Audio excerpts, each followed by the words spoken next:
네, 오늘 말씀 하늘로부터라고 하는 제목으로 우리 목사님 말씀 전해 주시겠습니다.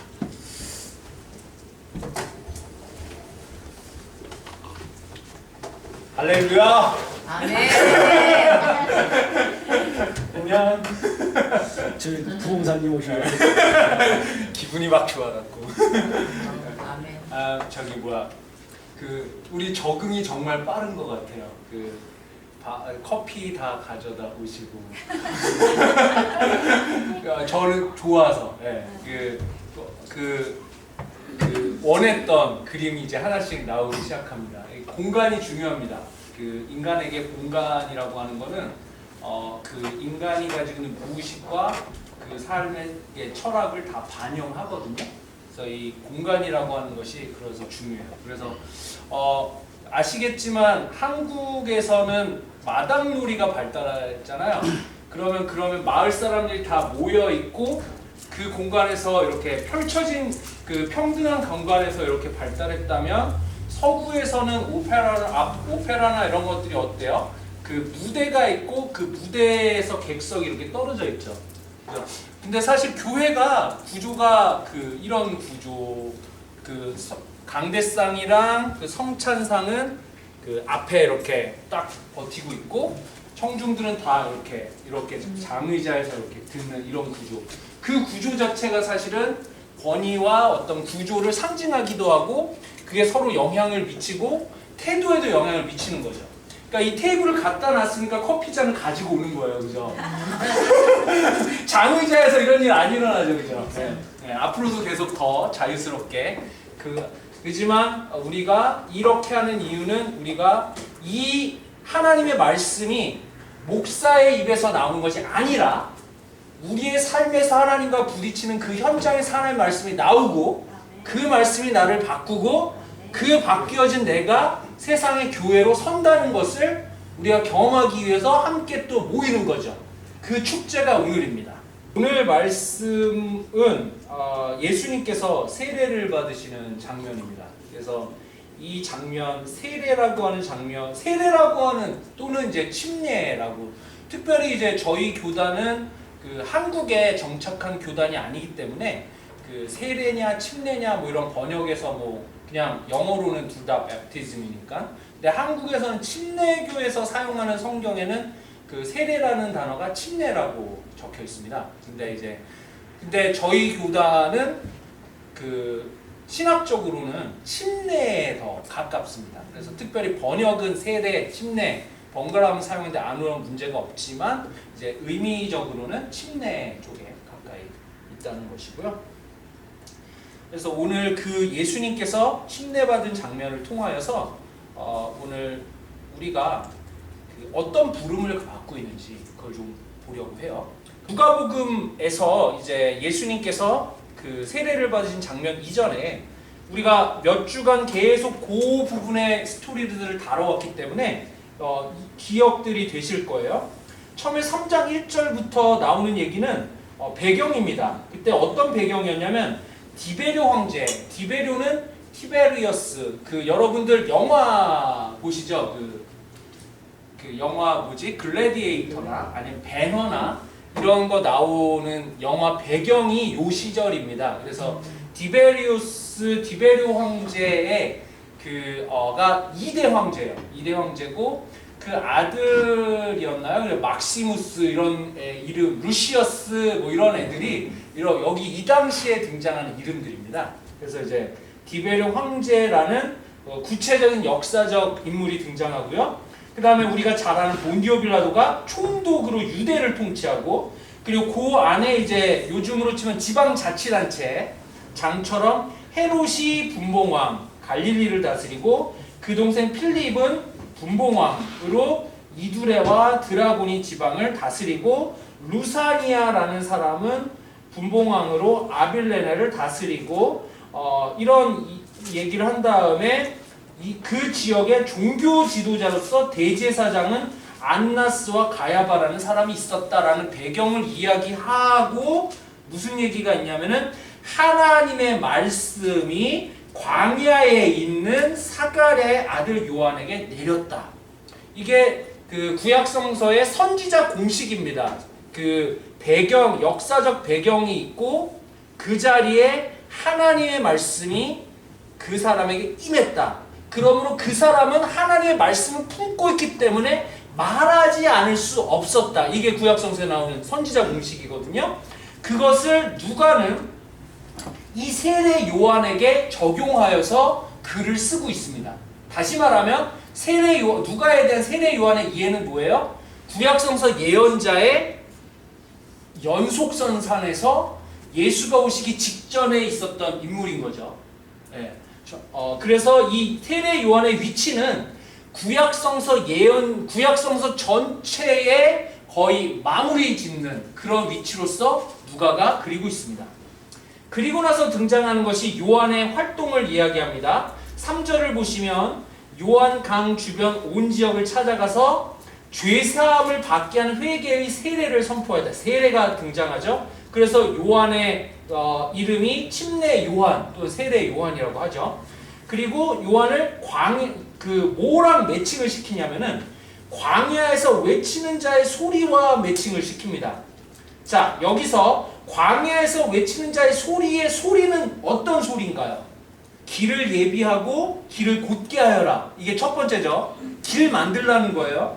근데 그 길을 어떻게 만들어요? 골짜기, 낮아진 건 높여줘야 되고 산과 언덕은 평평하여지고 굽은 것은 곧게 하고 험한 길은 평탄하여야 하는 것. 이것이 뭐다? 길을 만드는 거다. 자, 다른 얘기하고 있습니까? 그 다음에 바로 나오는 게 그러면 무슨 일이 일어나요? 6절 하나님의 구원을 볼 것이다.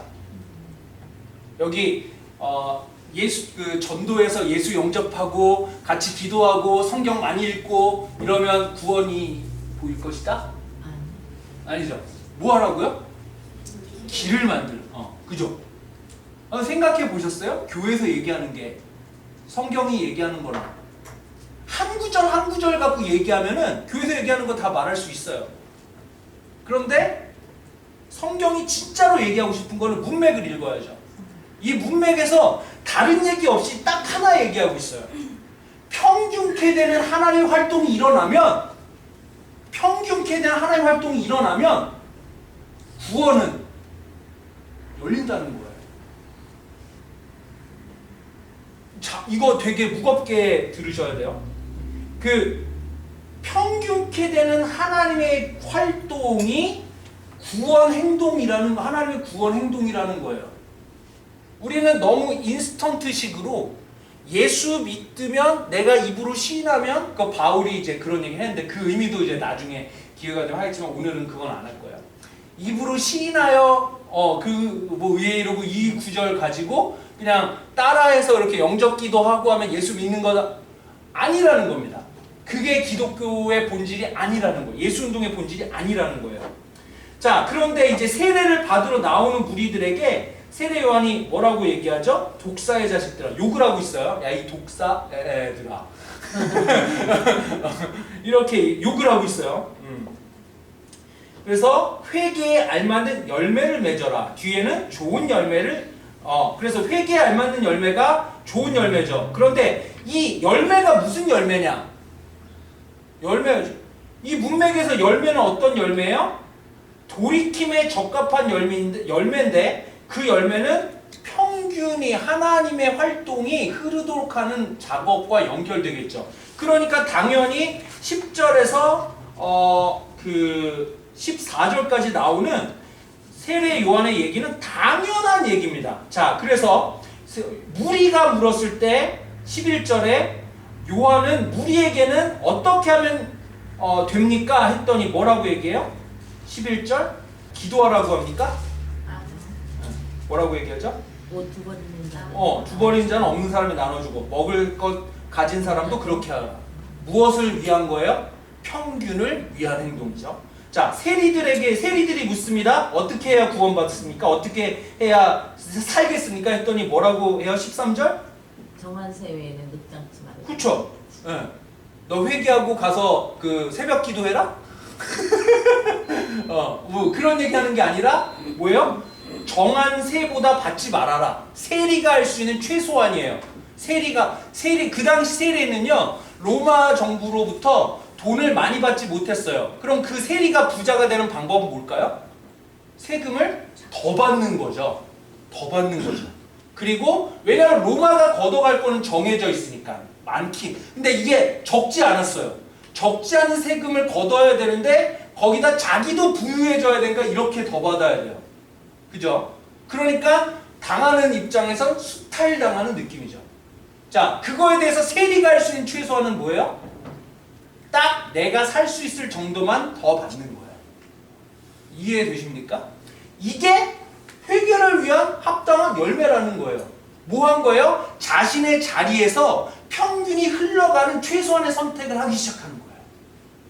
자, 세 번째, 군인들에게 묻습니다. 군인들에겐 뭐라고 답해요? 14절 후반부 협박하지 말고 거짓 고소하지 말고 속여서 빼앗지 말고 너희 봉급으로 만족하게 여겨라. 이걸 보면은 우리나라 예전엔 군부 시대였지만 이제 대한민국이요. 군부 시대 요즘엔 검사가 거의 군부 역할을 하고 있어요. 그죠? 똑같지 않아요? 협박, 거짓 고소, 속여서 봉급 만족 못하고 그죠? 하는 짓 똑같죠? 그거 안 하는 게 뭐라는 거예요? 그리스도인 잘 믿는 길이라는 거예요. 이거 안 하는 게 당연한 거 아니에요? 그죠? 근데 이게 뭐하라는 이게 길을 만드는 거예요. 이게 길을 만드는 거예요. 그러면 구원은 하나님의 행동인 거예요. 구원은 하나님의 행동인 거예요. 자, 그러면 이제 그래서 이 당연한 얘기를 자기 위치에서 그럼 이게 다 뭐랑 연결돼 있어요? 생각보다 내가 생각하는 것보다 구조와 사회 구조와 연결이 돼 있습니까? 안 돼 있습니까? 돼 있어요. 우리의 신앙이요 사회 구조와 연결이 돼 있어요. 분리됐어 할 수가 없는 거예요. 자, 15절부터는 무슨 얘기가 나옵니까? 백성들이 메시아를 대망하고 있는데 요한이 저거 메시아 같아 이런 생각을 하는 거죠. 이 당시에 요한이 유명했을까요? 예수가 유명했을까요? 요한이 더 유명했죠. 요한이 유명했어요. 그런데 예수는 요즘 말로 듣보잡이었습니다. 듣고 보지도 못한 였습니다. 그런데 요한이 예수를 이제 이야기하는 거예요. 나보다 더 능력 있는 분이 오실 때 무슨 능력일까요? 그러면 나는 그의 신발끈을 풀어드릴 자격도 없는데 그는 여러분에게 성령과 불로 세례를 주실 것이요. 뭐야? 물로 세례를 주는 건 뭐고 성령과 불로 세례를 주는 거는 뭘까? 근데 자기 타작마당을 깨끗이 하려고 손에 키를 들어. 키는 아시죠? 이렇게 해갖고 이렇게 겨 날려버리는 거. 알곡은 곡간에 쭉정이는 꺼지지 않는 불. 그러니까 불하면 느낌이 어때요? 무슨 느낌? 태우는 느낌, 그죠? 불하면 불지옥 이렇게 연결되죠. 그러니까 불의 느낌은 심판입니다.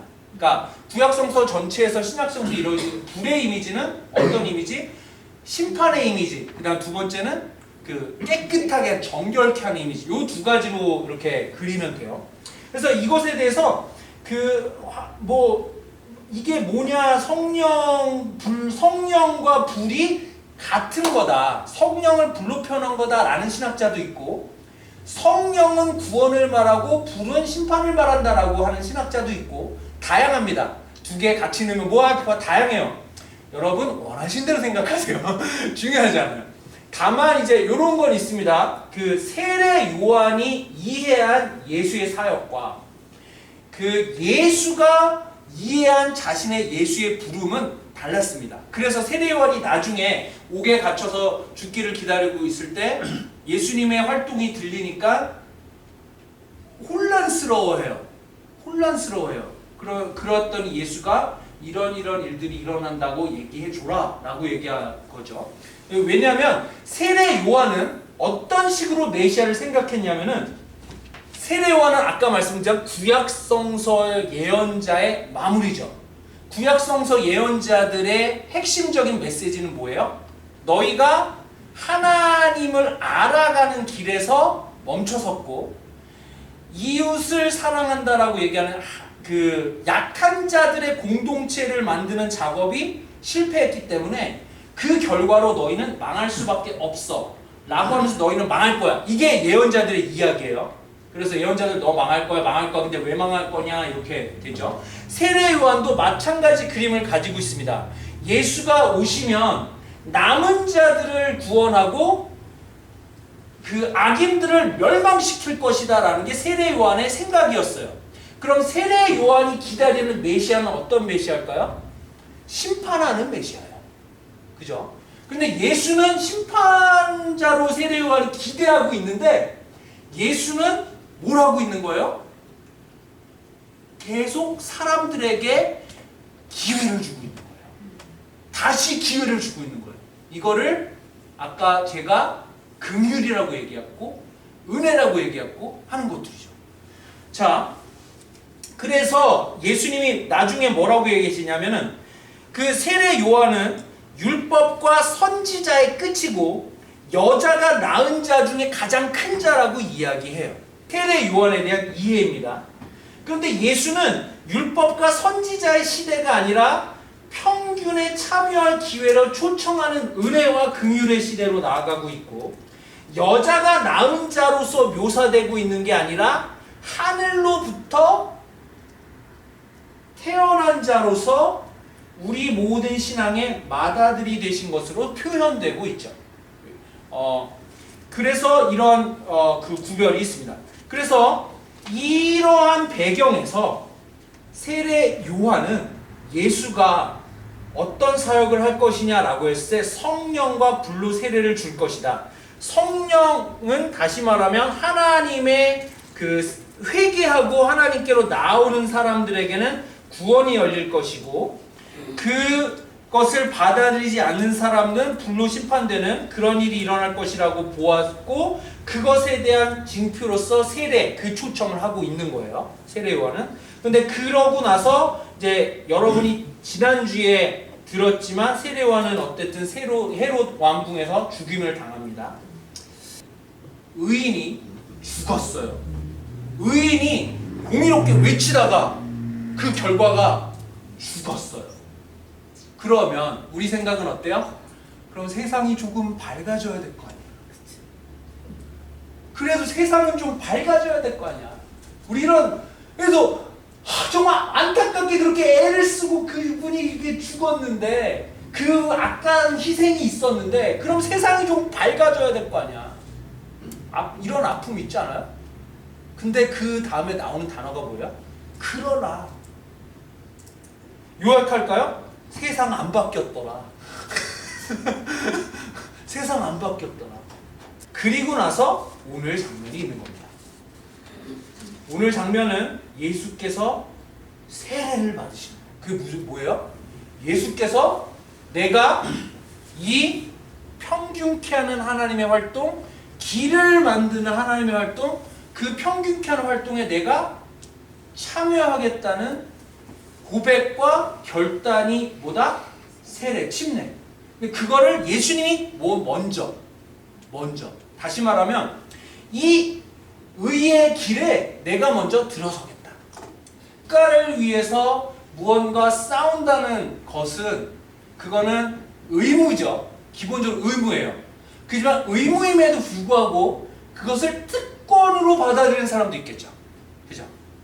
그게 좀 더 과거로 가보면 기사가 딱 이제 그 칼을 차고 영주를 위해서 또는 왕을 위해서 싸울 때 그 자신의 의무이면서 특권으로서 그 목숨을 내놓고 가는 거죠.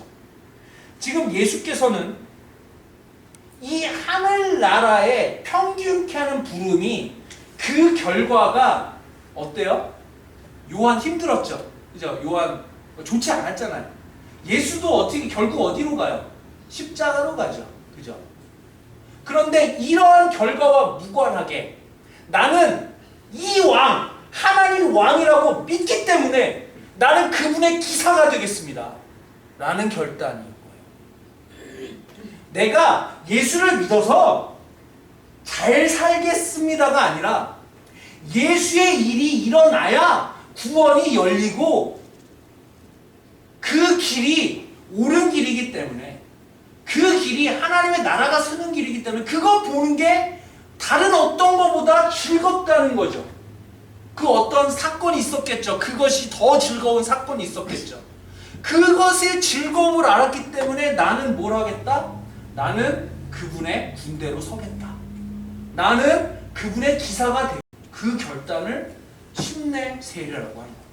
예수는 그 자리에서 물속에 들어가서 세례를 받으시고 그 다음에 기도를 하십니다. 그 누가복음을 보면은요, 성령이라는 단어가 앞부분에 많이 나와요. 다른 성령이라는 단어가 많이 나오다가 갑자기 성령의 단어가 확 사라집니다.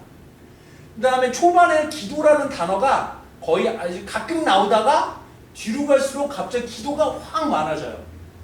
자, 이 누가복음은 연속성은 사도행전하고 연결되는 스토리입니다. 그런데 이 성령에 대한 이야기가 떨어지고 없어지고 기도에 대한 이야기가 확 많아지는 그 결정적인 그 자리가 어디냐면 예수님 이런 얘기를 할 때입니다. 제자를 두고 나는 예루살렘으로 가야 한다. 가야만 I must go. 나는 예루살렘으로 가야만 한다. 예수가 자기 자신이 어디에서 죽어야 될지를 정했을 때에 성령이란 단어는 없어지고 기도라는 단어가 연결돼요.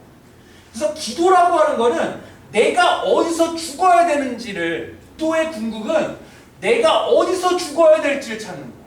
내가 어디서 죽어야 될지를, 내가 누구인지를. 그러면 놀라운 일은요, 내가 어디서 죽어야 될지가 정해진 사람은 함부로 다른 데서 죽지 않아요.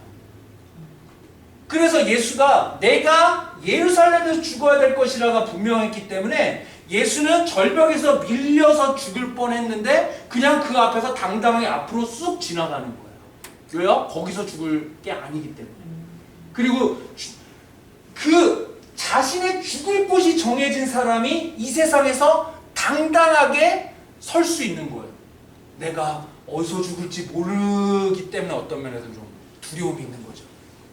예수가 기도하는 그 기도의 궁극에는 내가 어디서 죽어야 될 사람입니까? 라는 질문인 거죠. 뭘 위해 죽을 것인가? 뒤집어서 얘기하면 내가 뭘 위해 죽을 것인가? 그 세례를 받으시고 그래서 기도하시는 거예요. 내가 뭘 위해 죽을 건지가 결정됐기 때문에. 근데 그 길로 나아가는 나의 길은, 걸음은 무겁죠. 그러니까 기도하는 거예요. 이게 무거우니까. 그리고 그러한 사람이 있으니까 뭐가 일어나요? 하늘이 열리는 거예요. 하늘은 누구 때문에 열려요?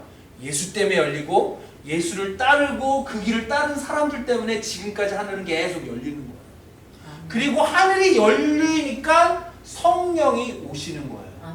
성령은 여기서 비둘기 같은 형체라고 나오는데 이것에 대해서도 의견이 분분합니다.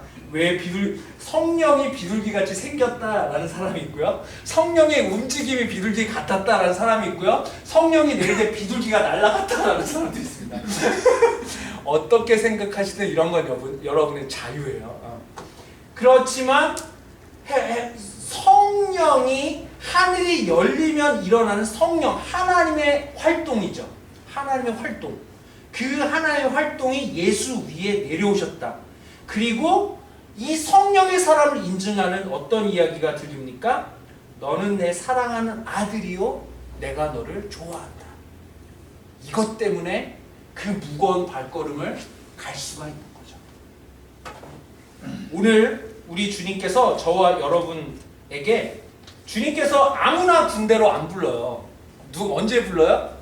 나이가 차야. 그지? 그 다음에 또 신체 검사도 하잖아요. 그죠? 그 전까지는 뭐 해야 돼요? 잘 먹고 쉬시면서 몸을 만들어야죠. 진짜 이 침례 받음의 의미는 나의 걸음이 내가 그분의 기사가 되겠습니다 라는 의미가 있다는 거죠. 저와 여러분이 이런 부름을 받고 있다는 사실을 우리가 좀 기억하고 함께 이 초청에 내 마음속으로 이 좋은 분의 초청 앞에 어떤 나의 반응을 할 것인지 기도를 배워가고 이런 저희가 되었으면 좋겠습니다. 함께 기도하겠습니다. 사랑하는 주님, 우리의 시야로 우리가 떨어진 시각으로 볼 때에는 이 세상이 누가 죽고 누가 희생한다고 바뀌는 세상 같지는 않습니다. 그러나 여전히 그 세상 안에서 하나님의 활동은 일어나고 있고 하나님의 구원은 놀랍게 펼쳐지고 있습니다. 우리가 그 기쁨에 참여할 수 있는, 그 기쁨을 볼 수 있는 그런 눈이 떠지게 하여 주시고 그 기쁨에 참여할 수 있는 하나님의 백성 될 수 있도록 도와주시고, 예수가 한 걸음 내딛어서 열렸던 그 세계가 오늘 우리에게 또한 열리게 하여 주옵소서. 이 걸음이 더딜지라도 한 사람이 두 사람이 되고, 두 사람이 네 사람이 되고, 네 사람이 여덟 사람이 되고, 한 사회에서 생각이 바뀌어지는 이 하나님의 활동과 세상을 향한 역사가 우리에게 던져졌을 때에 우리가 이 세상에 따라가 끝나는 인생이 아니라 한 번 죽을 인생, 이 세상에 주님의 그 길을 같이 걸을 수 있는 그런 인생 될 수 있도록 도와주옵소서. 우리의 능력으로 되지 않으므로 우리가 기도합니다. 우리의 기도가 하늘을 열고 그 성령의 오심 가운데로 우리를 초대하는데 거기에 우리의 걸음을 옮길 수 있도록 도와주옵소서. 감사드리며 예수님의 이름으로 기도드립니다.